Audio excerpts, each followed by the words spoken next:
যে কথা বলতেছিলাম দিলের কান্ডা লাগা শোনো। জিবরিল আমিন এসে বলে, ইয়া রাসূলুল্লাহ, ইয়া হাবিবাল্লাহ, মন খারাপ করে কেন বসে আছেন নবী গো? আমার নবী কয়, জিবরিল আমিন রে, মক্কার জমিনে যত মুসলিম আছে তাদেরকে নির্যাতন করা হয়, এই না কোথায় মদিনার মুসলমানদের নির্যাতন করা হয়। আরে আমি নবীকে ভালোবাসার অপরাধে ঘর দরজা পুড়িয়ে দেওয়া হয়। আমি নবীর প্রেমের মালা গলায় পড়ার কারণে কত মক্কি জীবনটা দেশ ছাড়া হয়। রাসূল মদিনা আসার পর দিনে দিনে যুবকের সমাজ ওই মক্কার মুসলিমের মদিনার দিকে জোট করে চলে আসে, কারণ মক্কার কাফেরেরা মুসলমানদের উপরে নির্যাতন করে, মুসলমানদের কষ্ট দেয়। মদিনায় চলে আসে রে, মদিনায় চলে আসে। আমার আল্লাহ বলেন, জিবরিল তাড়াতাড়ি যাও, যাই আমার হাবিবকে জানায় দাও, সে যেন আর দেরি করে না, বাতিলের বিরুদ্ধে যুদ্ধ ঘোষণা করে যেন দেয়। জোরে জোরে চিল্লায় বলা যাবে না মারহাবা। আল্লাহ পাক জিবরিল আমিনকে পাঠায়, জিবরিল যাও, আমার হাবিবকে বলে দাও আর বসে থাকার সময় নাই, বাতিলের বিরুদ্ধে হকের যুদ্ধ হবে। জোরে বলা যাবে না মারহাবা? আর একটু জোরে বলো মারহাবা। কারণ বাতিলের বিরুদ্ধে যুদ্ধ হবে, আর দেরি করার সম্ভাবনা। রাসূলুল্লাহ জিবরিলকে ডাক দেওয়া, জিবরিল রে, আমি যে যুদ্ধ করব আমার তো অস্ত্র নাই, মাত্র অস্ত্র হলো মাত্র 8টা, 8খানা তরবারি, 2টা হলো ঘোড়া। কয়টা? জোরে কোন না, কয়টা? কি 2টা? আর তরবারি কয়টা? 8টা। যুদ্ধ করব কাফেরদের সঙ্গে, হাজার হাজার কাফের, তাদের সঙ্গে মোকাবেলা কেমনে করব? জিবরিল কয়, হুজুর আর বসে থাকার সময় নাই, কারণ মুসলমানদের রক্ত দিয়া তারা গোসল করে, মুসলমানদের বাড়ি ঘর দূর পোড়ায়া দেয়, মুসলমানদের নির্যাতন করে, মা বোনদের নির্যাতন করে। নবী গো, আর বসে থাকার সময় নাই। রব্বুল আলামিন হুকুম দিছে, আপনি জিহাদের ডাক দেন, যুদ্ধের ডাক দেন। রাসূলুল্লাহর সঙ্গে সঙ্গে হুকুম পাওয়ার সঙ্গে সঙ্গে নবীজি ডাক দিয়ে বলেন, আমার সাহাবীরা রে, ও আমার মুসলমান বাবারা শোনো, আগামী 17 তারিখে আমরা যুদ্ধের ঘোষণা দিয়ে দিলাম। জোরে জোরে চিল্লায় বলা যাবে না মারহাবা। ওই যুদ্ধের নাম হলো বদরের যুদ্ধ। জোরে বল আল্লাহু আকবার। আরো জোরে। 17ই রমজান। ও যুবক, এরা মুসলমান রোজা থেকে যুদ্ধ করেছিল। একটু শোনো, তোমাদের বুঝানোর জন্য বলে যাই রে, ও সিলেটের বাবারা রে, নবীজি ঘোষণা করলেন 17ই রমাদান যুদ্ধ হবে, তোমরা সবাই প্রস্তুতি নাও, মানসিক প্রস্তুতি নাও, ট্রেনিং দাও।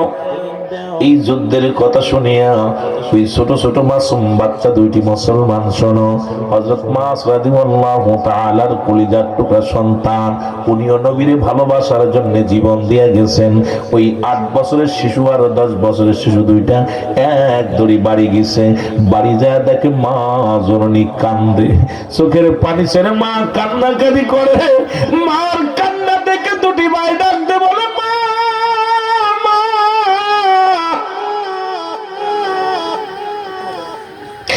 জনম দুঃখিনী মা, মারে, তোমার চোখে কেন পানি? সিলেটের মা বোনেরা শোনো, সিলেটের জমিনের বাবারা শোনো গো, এই বালক 2টির কান্না দেখে রে মাও কান্দে, বালক 2 একটু কান্দে। মা ছেলে দুটি ডাকতে বলে, মা তুমি কেন কাঁদছো? কয় বাবা রে, রহমতের নবী রাহমাতুল আলামিন যুদ্ধের ঘোষণা দিছে রে। নবী বলছে শুধু পুরুষেরা যুদ্ধে যাবে, কোন মেয়েরা যাবে না। সুতরাং আজকে যদি তোমার বাবা বেঁচে থাকতো, ইসলামের জন্য যুদ্ধের ময়দানে যাইতো। আমি কান্দি আজকে দুনিয়ার মধ্যে তোমার বাবা বেঁচে না।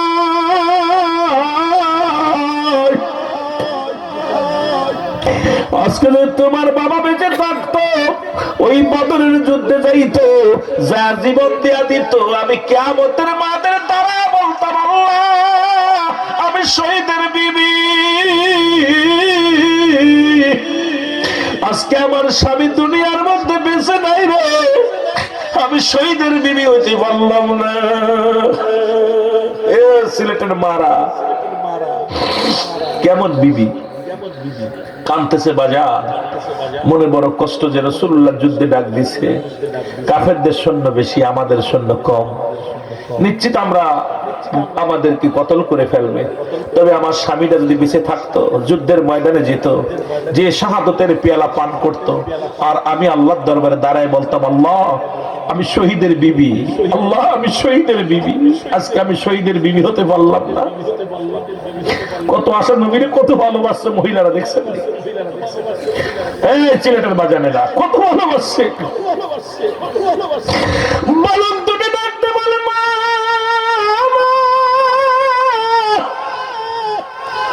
চোখের পানি মুছে গেল, আমরা যাব যুদ্ধে, আমরা দুটি ভাই যুদ্ধের ময়দানে যাব। মা জননী ডাকতে বলে, বাবা তোমরা তো ছোট, একজনের বয়স 10, একজনের বয়স 8। এই বয়সে নবীজি এলাও করবে না, যুদ্ধে যাইতে পারবা না রে বাবা। তবে তোমরাও যদি বড় হতে, শহীদের পেয়ার শহীদ শাহাদতের পেয়ালা পান করতে, আমি আল্লাহর দরবারে ডাকতে বলতাম, আমি শহীদের মা, আমি শহীদের মা। আজকে তোমরাও ছোট, যুদ্ধে যাইতে পারবা না। ছোট ছেলে ডাকতে কয়, মা আমরা ছোট ঠিক আছে, আমার আল্লাহ তো আর ছোট না, আমার আল্লাহ তো বড় রে মা। ও মা, মা গো তুমি বিদায় দাও, বিদায় দাও। আমরা যাব রহমতের নবীর পক্ষে যুদ্ধ করতে, বাতিলের বিরুদ্ধে যুদ্ধের জন্য আমরা রওনা হব গো মা। তুমি বিদায় দাও, বিদায় দাও, আর বাধা দিও না। তোমার দোয়া নিয়ে যুদ্ধের ময়দানে যাব। জোরে জোরে বলো মারহাবা। মা ডাকতে বলে, বাবা তোরা তো ছোট্ট মানুষ, কারণ 8 বছর 10 বছরের পোলা তো যুদ্ধের ময়দানে এলাও হবে না, ছোট মানুষ। ছোট ছেলে মা ডাক দেখ, মা আরে মা আমরা ছোট, আমার আল্লাহ কি ছোট? আল্লাহ তো অনেক বড়। মারহাবা বলো না। আরে ছোট বালক গুলো নবীর প্রেম কেমন। ছোট ছেলে ডাকতে বড় ছেলে ডাকতে বলে, মা বিদায় দাও, বিদায় দাও, আমরা যাব যুদ্ধের ময়দানে, জীবন দিয়া দিব গো মা। তুমি কিয়ামতের ময়দানে আল্লাহর দরবারে দাঁড়ায়া বলবা, আমি শহীদের মা ছিলাম গো মা। মা গো বিদায় দাও, বিদায় দাও। সন্তানদের আবেগ দেখিয়া দুটি ভাইকে দুটি চুমো খাইয়া বুকের সঙ্গে টান দিয়া কয়, ও সন্তানের আয় আয়, আমি জনম দুঃখিনী মা তোদের বিদায় করে দিলাম। যা যা যুদ্ধের ময়দানে বাতিলের সঙ্গে লড়াই করার জন্য, আমার নবীর পক্ষে লড়াই করার জন্য আমি জনম দুঃখিনী মা তোদের বিদায় দিয়ে দিলাম। ভালোবাসা কারে বলে? 8 বছর 10 বছর দুই ছেলে রাসূলুল্লাহ দিকে হুকুম দিলে যুদ্ধে যেতে হবে। সৈন্য তোমরা যার যা আছে নিয়ে এসে তৈরি হও। সব রাসূলুল্লাহ হুকুম দিলেন যে নামাজ বাদে আজকে কাফেলা ছাড়া হবে, আপনারা সবাই প্রস্তুতি নেন। রাসূলুল্লাহ যুদ্ধের যখন ডাক দিছে, মদিনার আবাল বৃদ্ধ কানা খোড়া ল্যাংড়া লোলা রে সবাই যুদ্ধে যাওয়ার জন্য প্রস্তুতি হয়ে গেছে। মারহাবা বলো। দেখলাম চট্টগ্রামে জুলুসের মধ্যে পাও নাই ওই লাঠি ভর দিয়ে নারায়ে রিসালাত ইয়া রাসূলুল্লাহ। সিলেটের জমিনে দেখলাম বোবা কানা কুড়া গুলো এই জুলুসের মধ্যে, নবীর আগমনের জুলুসে পাগল হইয়া নারায়ে রিসালাত ইয়া রাসূলুল্লাহ নবীর প্রেমে দেওয়ানা হয়ে গেছে। অথচ আল্লাহ আমাদের হাত দিল, পা দিল, কত সুন্দর বডিখানা দান করলো, তারপরও নবীর জন্য চোখের পানি পড়ে না।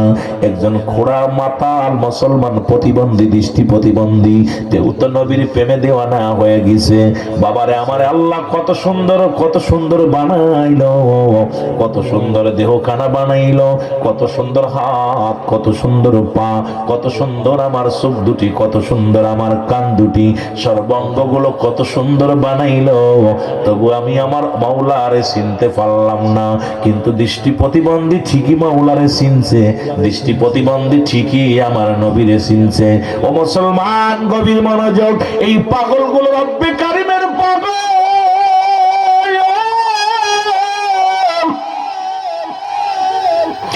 এই পাগলগুলো আমার মদিনার পাগল রে, এই মদিনার পাগল। কারণ ওরা মুনাফিকি শিখে নাই। আজকে মুখে মুখে নবীর কত বলি, অন্তরে থেকে নবীর প্রেম নাই। আল্লাহ কমিনান নাস, মানুষের মধ্যে মায়াকুল তারা বলবে আমার নেতার ঈমান আনছে বিল্লাহি, আল্লাহর প্রতি, অবিল আখিরাতের প্রতি বিশ্বাস স্থাপন করেছে। ওমা হুম বিমুমিনিন।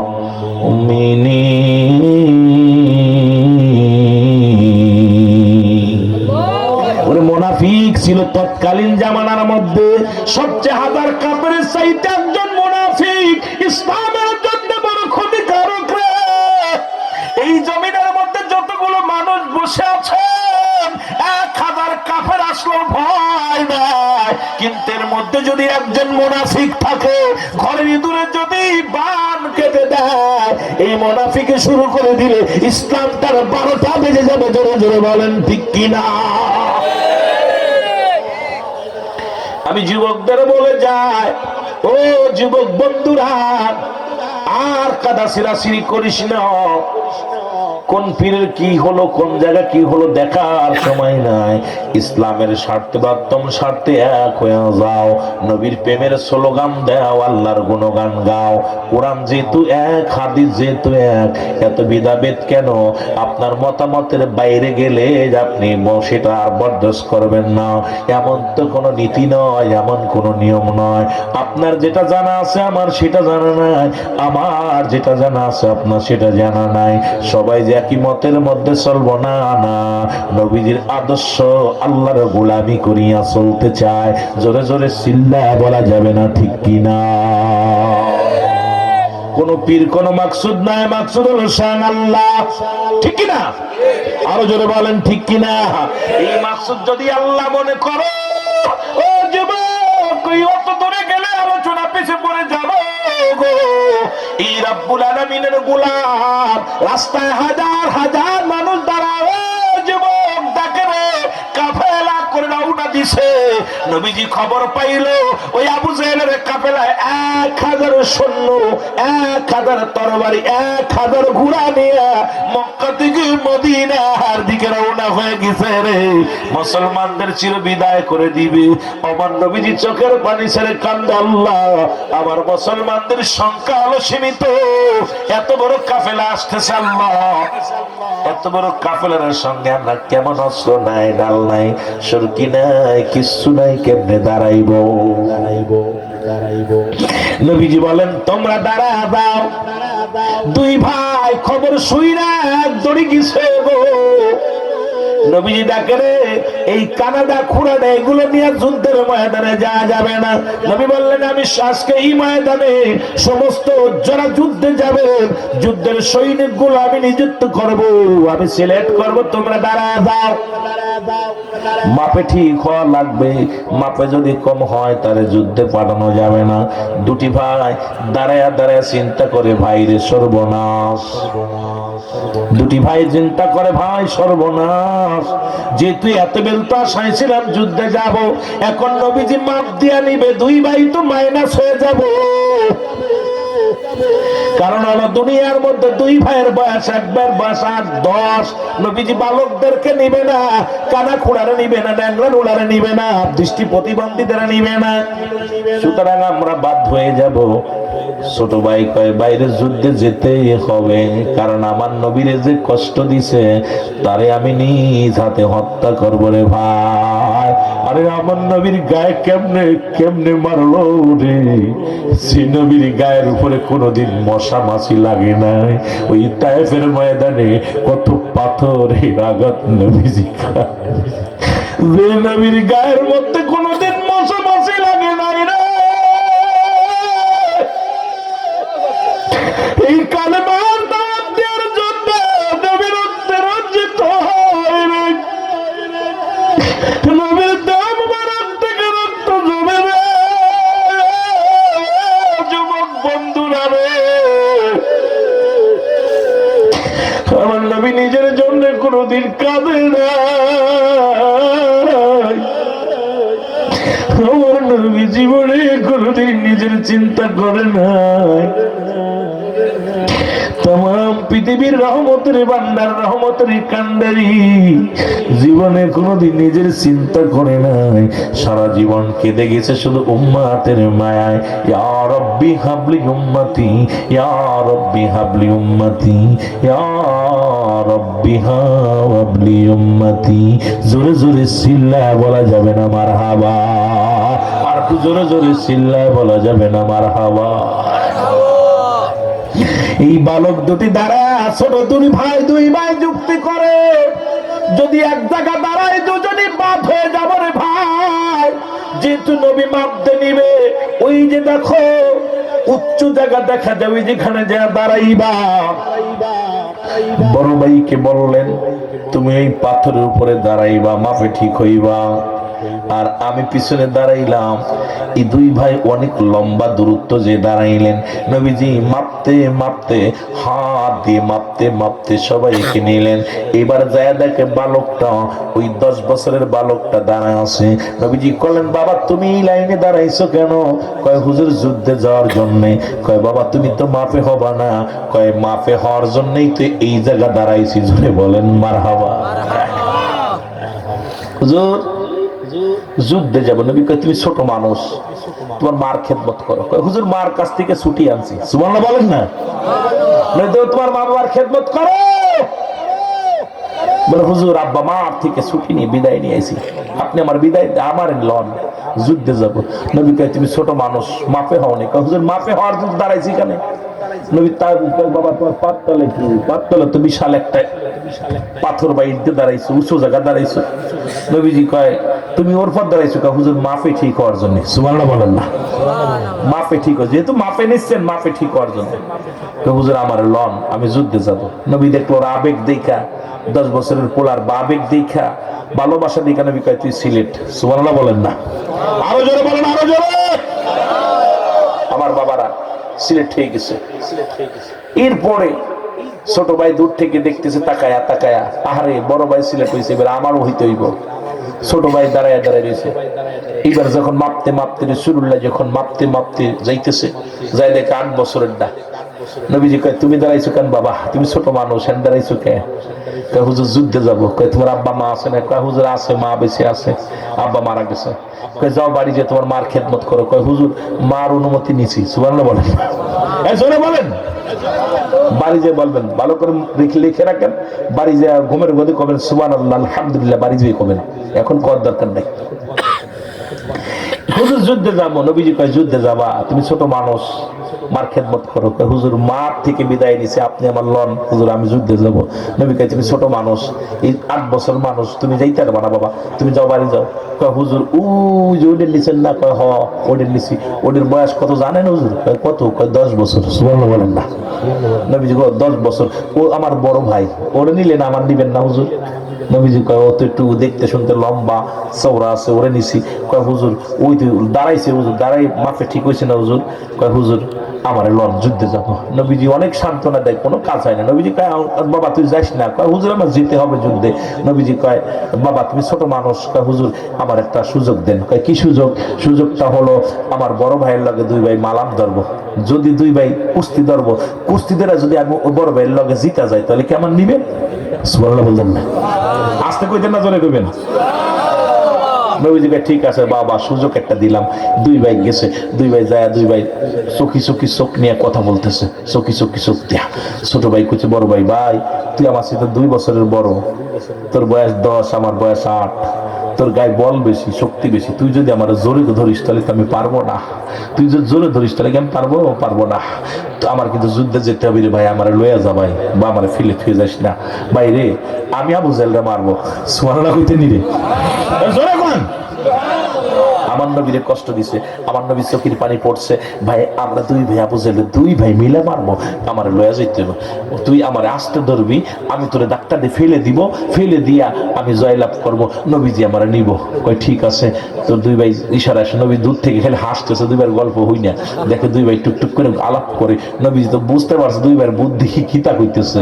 নবীজি দেখে এইবার যুদ্ধ ধরছে, দুই ছোট ভাই আস্তে ধরছে, বড় ভাই রে ছোট ভাই ধাক্কা দিয়ে ফেলে দিয়ে বুকের পর বলে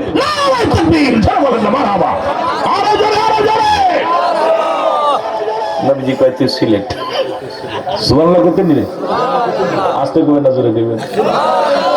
সিলেট, ছোট ভাই সিলেট, দুই ভাই হয়ে গেছে। দুই ভাই যখন সিলেট হয়েছে, এখন দুই ভাই খালি যুক্তি করে, ভাই অন্য কারণ মারবো না, আবু জাহেলকে মারবো।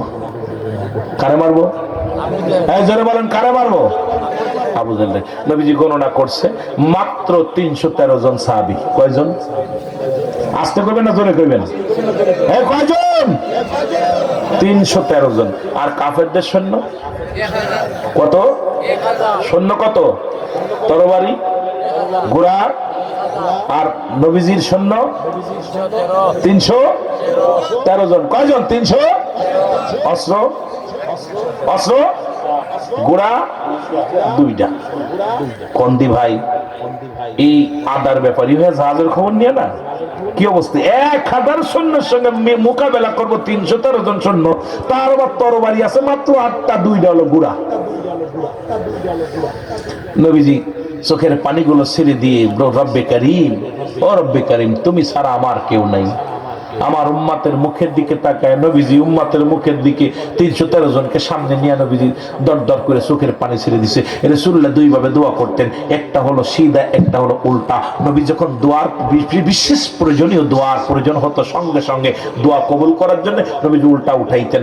আমার ভাইয়েরা, বাতিলের কিতাব মুফতি শফিক আহমেদের লেখা ফতোয়ায়ে দেওবন্দের মধ্যে প্রথম খণ্ড 24 নম্বর পৃষ্ঠা, মুফতি শফিক আহমেদের লেখা ফতোয়ায়ে দেওবন্দের মধ্যে 5 ওয়াক্ত নামাজ আদায় করে জিয়ারত করে সর্বহালাতে আল্লাহর দরবারে 2টি হাত উঠায় দোয়া করা উত্তম মুস্তাহাব। জোরে বলেন না সুবহানাল্লাহ। আর একটু জোরে। তাহলে বোঝা গেল রাসূলুল্লাহ দুইভাবে দোয়া করতেন।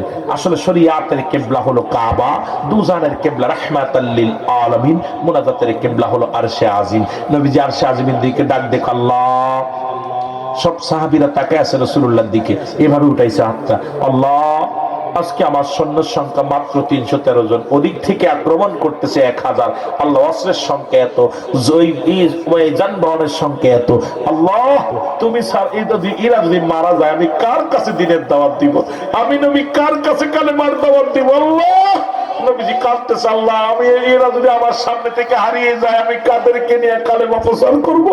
রাসূলুল্লাহ চোখের পানিগুলো ছেড়ে ছেড়ে কাঁদতেছে। তার ভিতরে 2 জন বালক, ওই 313 জনের ভিতরে 2টা বালক আছে। রাসূলুল্লাহ চোখের পানিগুলো ছাড়তেছে, জিবরিল আমিন কাল্লা পাঠায়, যা জিবরিল তাড়াতাড়ি যা আমার আবিদের সান্ত্বনা দে। আমার নবীরে ডাক দিয়ে বলে, হাবিব আসসালামু আলাইকুম ইয়া রাসূলুল্লাহ, আসসালামু আলাইকুম ইয়া হাবিবাল্লাহ। নবী গো, চোখের পানিগুলো মুছে ফেলেন। রাসূলুল্লাহ চোখের পানিটা মুছে ফেললেন, মুছে বলে, জিবরিল তুমি কি খবর নিয়ে আসছো বলো। বলে, হুজুর খবরটা হলো টেনশনের কোনো কারণ নাই, 1000 সৈন্য নিয়ে, 1000 তরবারি নিয়ে, 1000 অস্ত্র নিয়ে আপনার দিকে অতিক্রম করতেছে আবু জেহেলের লোকেরা। নবী গো, আর রব্বুল আলামিন খুশি হইয়া আমার শানে 3000 সৈন্য, 3000 তরবারি, 3000 সওয়ারি দিয়ে আল্লাহ রাব্বুল আলামিন আপনার কাছে আমারে পাঠিয়ে দিয়েছে। আজকে 3000 সৈন্যের কমান্ডার হলাম আমি জিবরিল আমিন। জোরে জোরে চিল্লা বলা যাবে না মারহাবা। রাসূলুল্লাহ বলেন, জিবরিল কি বলো বলো হুজুর? টাকা দেখেন পুরো মাঠটা আমাদের। নবী টাকা দেখো অসংখ্য ফেরেশতারা, 3000 ফেরেশতা জমিনের মধ্যে নেমে আসে। জিবরিল আমিন হাসি দিয়ে বলে, নবী গো এই 3000 কি হবে? নবীজি কয় কি বলো? বলে হুজুর আরো 5000 সৈন্য আল্লাহ রাব্বুল আলামিন প্রস্তুতি করে রাখছে, শুধু আপনি ডাক দিবেন চলে আসবে। আল্লাহ বলছে যুদ্ধ হবে, তুমুল বেগে যুদ্ধ হবে, বাতিলের সঙ্গে বাতিলকে আর পরাজয় করতে হবে। রাসূলুল্লাহ নবী গো ও আমার নবী, রব্বুল আলামিন আমাকে হুকুম দিয়েছে 3000 সৈন্য নিয়ে আপনার সঙ্গে ওই জন্য বদরের যুদ্ধে যেন আমি যোগদান করি। এই 3000 সৈন্যের সেনাপতি হলাম আমি। আর নবী গো আপনি 313 জন মোট সব সৈন্যের সেনাপতি হলেন আপনি নবী গো। নবী শোনো ও মায়ের নবী, আর 5000 প্রস্তুতি আছে, গোলডাউনে রেখে দিছে, শুধু হুকুম দিলে আসবে না। নবী নবী একটা মিষ্টি হাসি দিয়ে বলে তাকবীর দাও, উঠাও নিশান, কালেমার নিশান উঠায়া দিলেন। রাসূলুল্লাহর সঙ্গে সঙ্গে কালেমার পতাকা উত্তোলন নিজ হাতে ধরলেন, লা ইলাহা মুহাম্মাদুর রাসূলুল্লাহ। এ যুবক ভাইরা আমার, রাসূলুল্লাহ কালেমার পতাকা উত্তোলন করলেন, সাহাবীরা পিছন থেকে যুদ্ধের দামামা বাজায় দিলেন। যুদ্ধ শুরু হয়ে গেল। এ যুবক শুনে নাও, যুদ্ধের ময়দানে মুসলমানদের 14 জন শাহাদাতের পেয়ালা পান করলো। 14 জন দুনিয়ার মায়া ছেড়ে চলে গেলেন। কাফেরদের মধ্যে মাত্র মুসলমান 70 জন বন্দী, 70 জন তারা দুনিয়া থেকে বিদায় হয়ে গেল। কিন্তু মুসলিম মিল্লাতের মাত্র 14 জন শাহাদাতের পেয়ালা পান করলো। আমার বন্ধুগণ আমার, ওই বালক দুটি পুরো মাঠ তন্ন তন্ন করে খোঁজে, যা ডাক বলে ভাই আবু জেহেল কে রে? তোমরা কি আবু জেহেল রে চেনো? দুটি ভাই তো ঘোরাঘুরি করে মাঠ ভরে আবু জেহেল রে খোঁজে। বড় ভাই আবু জেহেল কই, ছোট ভাই আবু জেহেল কই। একটা লোকের জিগায়, ও যুদ্ধের সেনাপতি ভাই শোনো, তুমি কি আবু জেহেল রে চেনো? আবু জেহেল কি করব? করে আবু জেহেল আমার নবীরে কষ্ট দিছে রে, প্রতিজ্ঞা করেছে আবু জেহেল রে মারব, কিন্তু ওরা তো ঘোড়ার পায়ের নিচে পড়ে আছে। 8 বছর 10 বছর শিশু বড় মানুষের মুসলমান আটন নিচে পড়ে আছে। দুটি ভাই রওনা হয়ে গেলেন। এবারে ডাকতে বলো, ওই দেখো আবু জেহেল, ওই যে বড় ঘোড়াটার উপরে বসে আছে, ওই হলো আবু জেহেল। ছোট ভাই বড় ভাই ছুটলেন মুসলমান যাইয়া, ঘোড়ার সামনে যাইয়া তাকে এইরকম মুসলমান তরবারি দেয়া ছোঁয়া পায় না, মারবে কেমনে করে। ছোট ভাই কয়, বড় ভাই রে তুমি সামনে থাকো, আমি পিছনে থাকি। দুটি ভাই মুসলমান অনেক চেষ্টা করলেন মারার জন্য, কিন্তু ছোঁয়া পায় না, আবু জেহেল উপরে আছে, আর দুটি ভাই ছোট মানুষ পড়ে আছে জমিনে, ছোট্ট মানুষ। মুসলমান ছোট ভাই ডাকতে কয়, বড় ভাই ওই আবু জেহেলকে মারতে হলে এইভাবে ছোঁয়া পাবো না গো। ওর ঘোড়ার হাঁটু কেটে দাও, পা কেটে দাও, ঘোড়ার পায়ের মধ্যে কোপ লাগায় দাও। সঙ্গে সঙ্গে ঘোড়ার পায়ের মধ্যে কোপ লাগায় দিছে, ঘোড়া জমিনের মধ্যে পড়ে গেছে। পিছন থেকে মুসলমান ছোট ভাই আবু জেহেলের গর্দানের মধ্যে কোপটা ছেড়ে দিছে, আর পিছন থেকে মুসলমান শোনো মারার সঙ্গে সঙ্গে আবু জেহেলের ছেলে আসিয়া ছোট ভাইয়ের হাতের মধ্যে কোপ লাগায় দিছে। খুশি হাত, ছোট্ট হাতটা কেটে সম্পূর্ণ কেটে গিয়েছে, সামান্য একটু ঝুলে আছে। এইবার ডান হাতের তরবারিটা বাম হাতের মধ্যে নিয়া ইয়া রাসূলুল্লাহ বলে আবু জেহেলের পায়ের মধ্যে কোপ দেয়া শুরু করলো, আবু জেহেলের গায়ের মধ্যে কোপ দেয়া শুরু করলো। ডান হাতটা বিরক্ত বোধ মনে হয়, ডান হাতটা ঝুলতেছে ভাবে, কারণ ডান হাত অকার্য হয়ে গেছে। এই পায়ের নিচে হাতটারে ফেলায়া দিয়া এক টান্দে সিরে জমিনের মধ্যে ফেলে দিয়া হাতটারে হাতে আমার রাসূলের জন্য তোরে কুরবানি করে দিলাম, আমার আর ডিস্টার্ব করিস না। বাম হাতে যুদ্ধ শুরু হয়ে গেল। ওদিকে মুসলমান শোনো, কাফেররা আসিয়া দুই ভাইকে শাহাদাতের পেয়ালা পান করে ফেলেছে।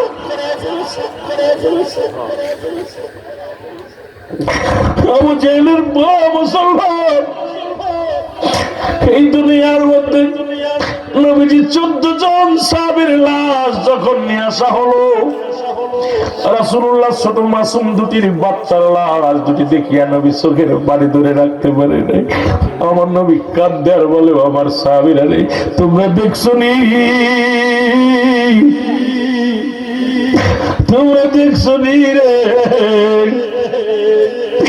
এই মাসুম বাচ্চা দুটো আমি নবীরে কত ভালোবেসেছে রে, আমি নবীরে ভালোবেসে জীবন দিয়া গেল রে। এই জীবনের মায়া করেন নাই। নবীজি দোয়া করে আল্লাহর দরবারে, আল্লাহ আল্লাহ, এই 14 জন সাহাবী আমার শাহাদাতের বেলা পান করলো। যুবক, জান্নাত থেকে উড়ে গেলে মান অপেক্ষা করে গো, জান্নাতি ফেরেশতারা গো, যুবক জান্নাতি ফেরেশতাগুলো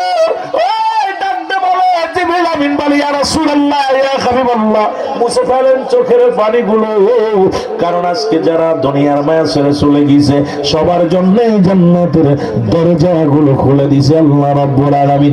একটা নয় দুটি নয়, এই মুমিনদের জন্য একটা নয় দুটি নয় 8টা জান্নাত প্রস্তুতি করে রাখছে আমার আল্লাহ।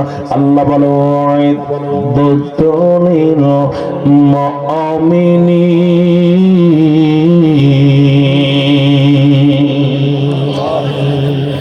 এই মুমিন মুত্তাকিদের জন্য 8টা জান্নাত প্রস্তুতি করা আছে। সুতরাং আমি বাচ্চাদেরকে নিয়ে বলবো, বাচ্চারা রাসূলের প্রেম আজকে যারা বসে আছে, আপনাদের ছেলেগুলো নিয়ে, বাচ্চা ছেলেদেরকে নিয়ে মসজিদে যাবেন, বেশি বেশি মাহফিলে আনবেন, নবীর প্রেম শিখবে। আজ অধিক অংশ সুন্নি আর সুন্নি, বাবা সুন্নি, ছেলে ওয়াহাবি হয়ে গেছে।